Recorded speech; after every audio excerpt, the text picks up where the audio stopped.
All right, hello guys. My name is Dylan Talactag, and today I'm going to talk to you guys about Argentina and their food culture.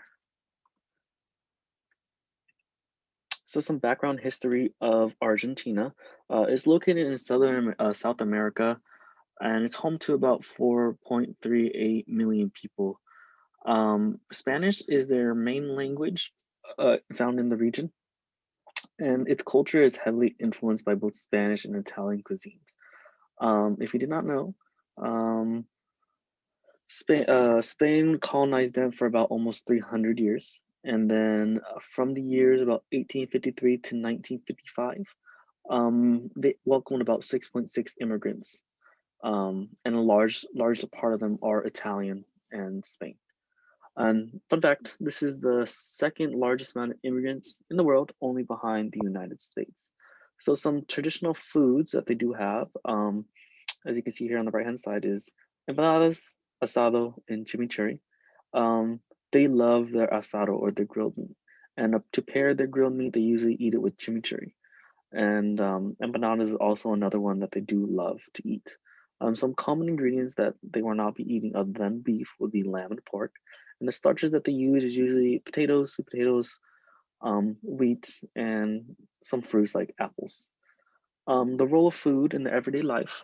This is basically like America. They have about 3 to 4 different meals throughout the day. Desayuno or breakfast consists of like bread or coffee. Almuerzo is usually the biggest meal of the day, which consists of like meats, um, carbs, potatoes, uh, things like that. And Merienda, which is like a break, they can either consist of like coffee, mate, um, pastries, or something small to hold them off until cena or dinner. What's interesting about this is their dinner is usually eaten at like about 9 p.m. or even later than that, which is kind of cool. Um, and that consists of like a meat, carbs, and much more, depending on wherever they're at. One of the most important days of their culture is 25 de Mayo, or El Día de la Revolución de Mayo. This is basically the Independence Day from Spain. And during this day, it is usual to eat locoro, which is right here in the bottom right. And it's like a stew that is based of like beans, hominy, meats, and vegetables. In terms of food in their lives, it's very important that they eat together. Um, Meal times are where family and friends get together, and it's often uninterrupted. So they sit down, talk, and get to know each other, and that's very shows a lot about their friendship and kinship with one another. In terms of internal pressures, if you did not know, Argentina has high inflation. If you see on the bottom right hand picture from the Washington Post, the inflation rate is about 50% compared to the 7% in America. If we thought that our inflation rate or everything's getting more expensive now, 50% is 7 times more. So it's super impactful in their lives. Because of this inflation, the lack of food is very hard to get, and this can both lead to starvation and malnutrition for their kids. And from the same Washington Post, they found about 13% of children and adolescents do struggle with this. The inflation is due from the government. The government print too much money without any backing to hold the value of that money. So as more money got printed, the less it cost or less value that it had within the economy.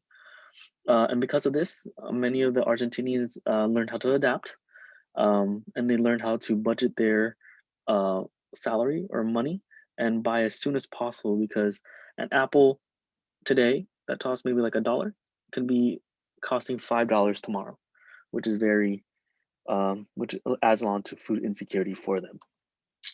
In terms of external pressures, China has heavy influence in Argentina and Argentinian culture.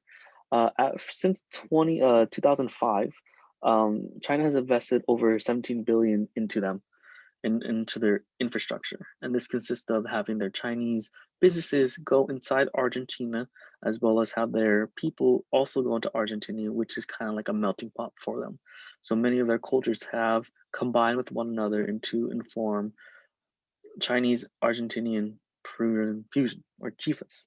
These are basically Chinese influence with a Argentinian Peruvian twist.